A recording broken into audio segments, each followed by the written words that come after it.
I use oil paint, strictly just oil paint, and it goes through a natural drying process. I don't use any mixing mediums for that. Excuse me. And so I draw the figures. They're all family portraits, and I use those as my reference photos to paint, and I've been doing so since 2012. There's some photos that I do see. I like to say, like, no one's family photos are safe online, because I may ask every now and again to reproduce those with the permission of the person who originally has those photos in their possession. But a majority of the paintings are taken from my family. What was the first one you did? My first painting that I did was of me and my mom, and she was like holding, I was sitting in her lap, and she was just holding my face, and so it was like a little baby, and she had these red nails, and she just squeezed my cheeks, and so I painted that as my first piece back in high school in 2012. I started painting on paper, archival paper, something more thick and lightly textured, at the 5x7 portrait size. I was doing art for shelter back in high school, and so we were asked to do all these small paintings and find out what we wanted to paint for the next 3 weeks, because we were going to be doing 10 each week. And so I found that I really liked to paint my family, and just started reproducing those images at this size when I first started out. Every now and again I'll draw. I think that's where it starts out. A lot of people can say that if you can rollerblade, then you can ice skate, or if you can draw, then you can paint, and I do believe in that, because that's where it starts. And painting is so vast.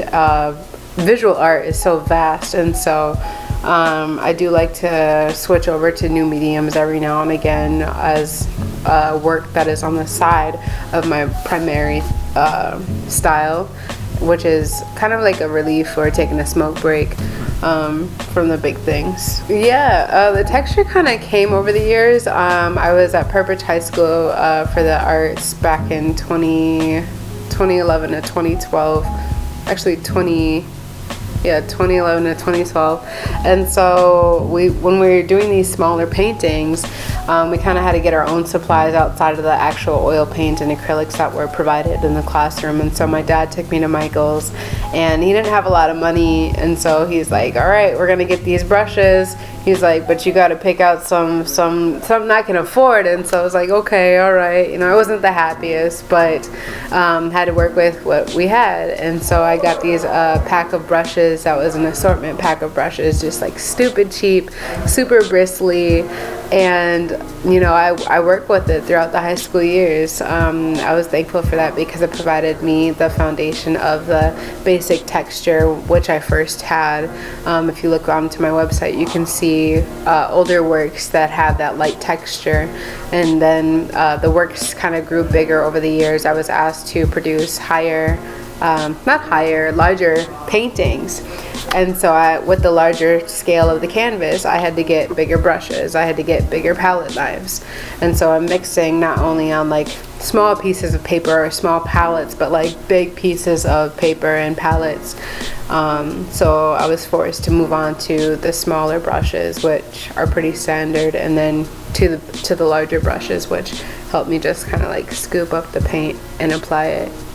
Yeah, a palette knife is kind of like a spatula, but it kind of has like an angle. So you have the brush, and then it goes down, and then there's another step, so it's easy to mix, which I highly recommend when mixing your colors, instead of mixing it with your brush, so you don't have all your medium gooped up on your brush, but rather in one place, and a solid color at that. I like to mix all my colors. I hate using colors straight out of the tube. I think it's like a painter's sin.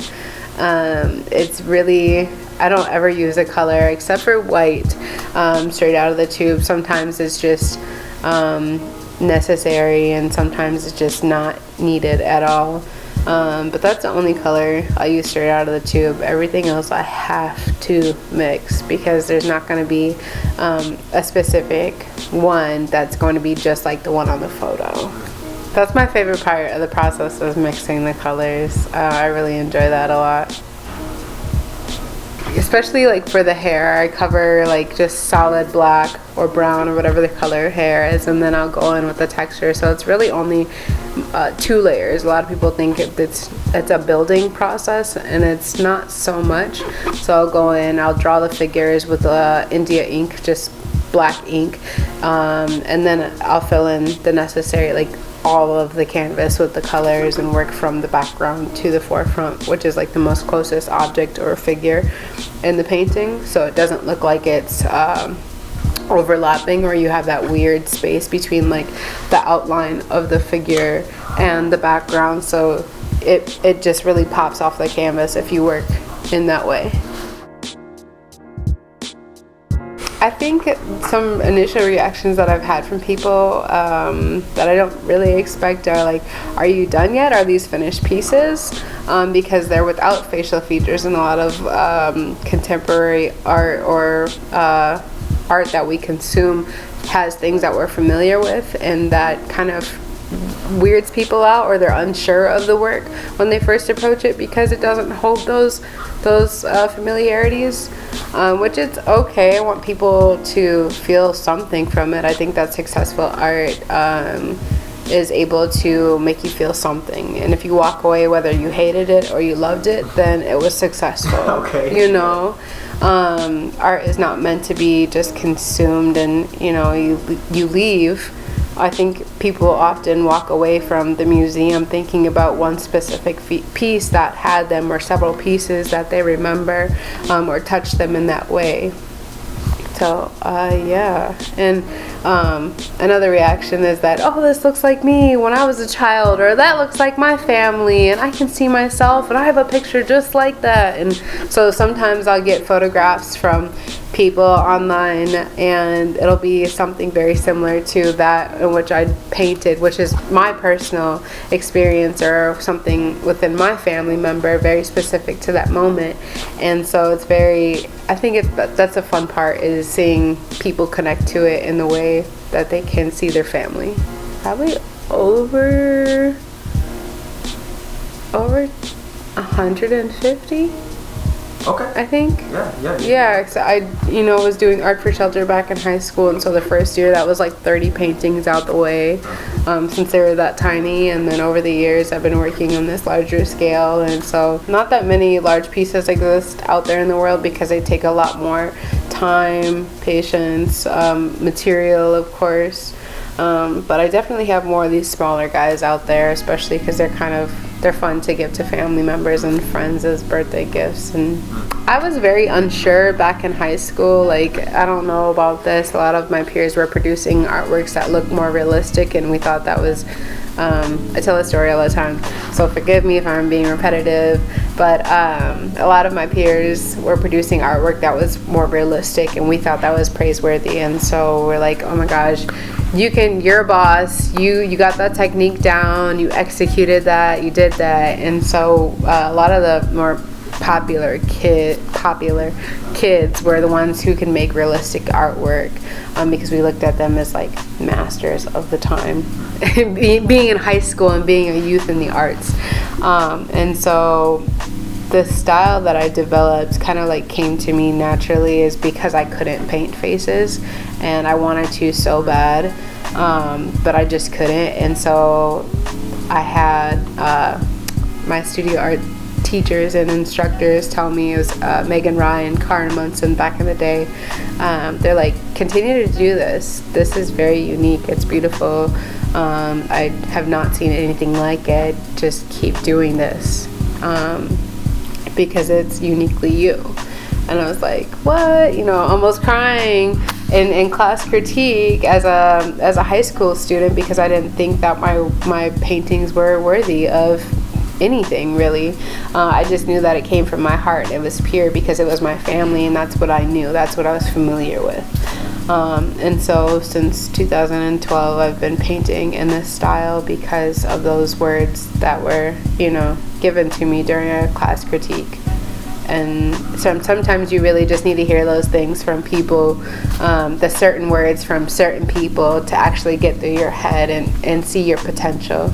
And I'm glad that they did, because I don't think I would have if they didn't say those things.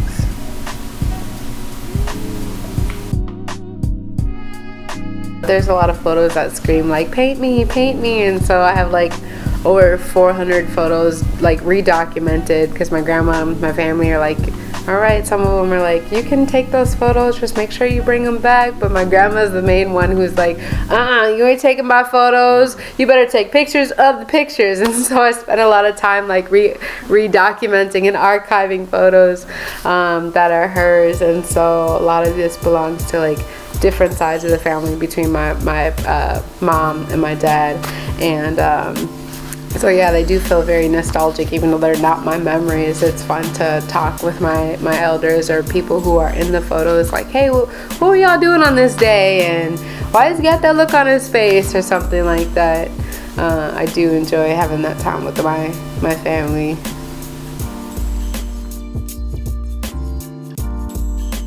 The art community in Minnesota is vast. Like, I got a lot of friends who are writers, who are poets, who are performers, who are musical artists, who are photographers, who are videographers, who are collectors, who are just out here. I don't have that many, surprisingly, I don't have that many visual arts friends because that community is a little bit more tight. But I feel like stepping out to a gallery or opening every now and again, or going to a museum and just talking to people has opened up doors for me within that, and having more friends that do make visual art. I just don't know where they are. You know, sometimes we like to hide or not come out when we put the artwork out to the world, but you never see the artist, which I totally understand. Like, I'm a people person, but I'm also like, I'm very much to myself.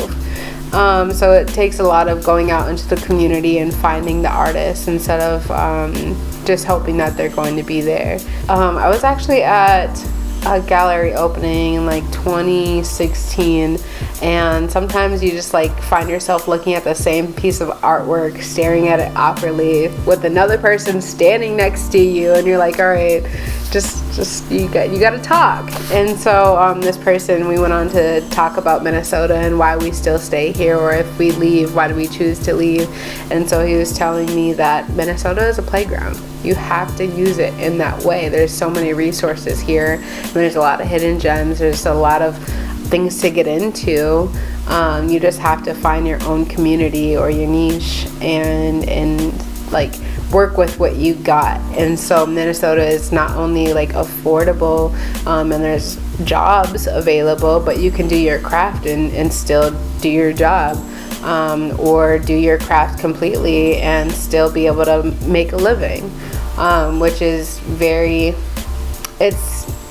you just have to tap into those resources. You know, some people think like there's nothing absolutely here. Sometimes when you look around, it feels like that, but you really have to get in with the right community and people and grow from there. I think Minnesota has a lot of places where you can plant yourself and grow within a circle of friends or community, whether that be the musical arts, dance, singing, rapping, performing, visual arts. I think there's a place for all of us to fit in, and it doesn't feel like competition. I feel like we're more so like community, opposed to like the places I have been in LA, you know, or New York. It's like a rat race. And I feel like we do have a lot of community here, and I'm reminded of that every time I go to those places on the East Coast or on the West Coast. It feels very homely, and it feels very comfortable. That's what I'll say. Minnesota is comfortable, but it's also important to get out of your comfort zone. So stay here, but also, like I say, just travel. You don't have to move out to LA or New York to make anything big happen. Just make your travels and be comfortable in Minnesota. I really admire the programming that Public Functionary has, the community that they have built, and have been able to like withstand the storms of many things of between like moving out of their space and opening up Studio 400 and offering up space and programming for the youth and black and brown people. So I really appreciate that. Not Studio 400, Public Functionary has like kind of held it down for a lot of the artists in the community. They're very inspirational in what they do and how they move. Koji reached out to me on Instagram and said like, yo, I really like your work. I don't know how I want to work with you or how I can get you involved into like my world basically, but I want to work with you and let's make that happen one day. So we kind of kept the communication doors open ever since then and have been following each other and the projects that we work on. And so finally he came around and asked to have some album artwork produced, in which I was so happy to do that because this person's like all the way over, you know, on the other side of the world, and we don't have, I wouldn't say that we don't have access in that way, but it's not every day that you have someone on the other side of the world who wants to give a second life to your artwork or the things that you do. Being prolific, I want to be able to produce as many pieces in this lifetime possible, because a lot of artists pass on, a lot of athletes pass on, a lot of, you know, big folks in this world or role models pass on, and we don't really get the chance to like give them their flowers while they're here. And I want my flowers while I'm alive, you know. And so to be able to do that is to produce as many paintings and touch as many people and connect with as many people as possible. So that's my way of being able to kind of like create a language and build bridges with strangers that I wouldn't normally talk to on the street or something like that, but we can connect through this and no words have to be really said. We just know that like we feel these things, and that's the exchange.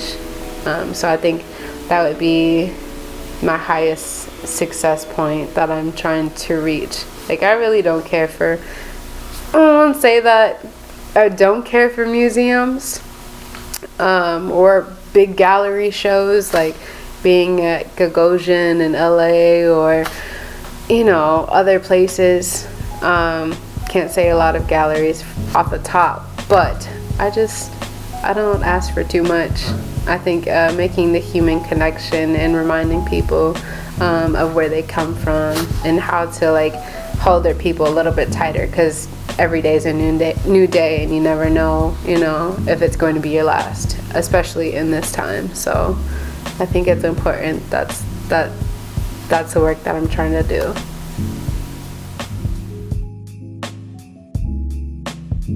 If you love it, do it. Don't sleep on yourself. You're your biggest supporter. If you love it, do it. Share it with the world. You never know who's watching.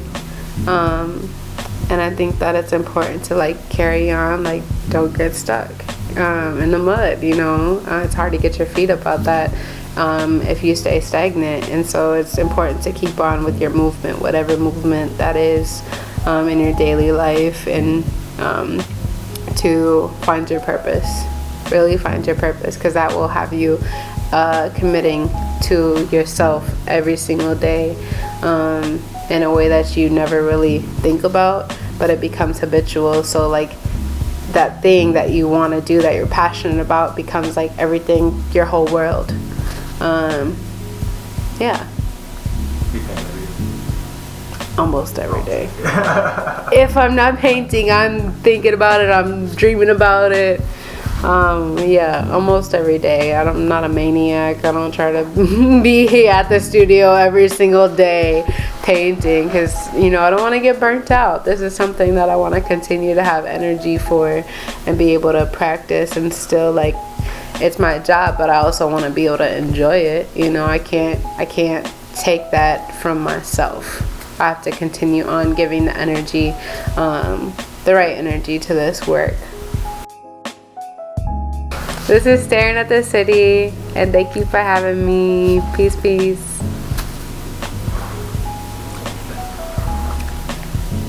What? Do it again. Do it again? Name. I was going to say name. Yeah, actually, that was good, but if you want to do it again, you can. Okay, I got you. We want to know your name. Okay. 3, 2. This is... No. Who is it? Wow! Think about it. Shaina. Alright. Promise you I'm not high. As soon as you're ready, I'm filming. Okay. My name is Shaina McCoy, and this is Staring at This City. Thank you so much for having me. Peace, peace.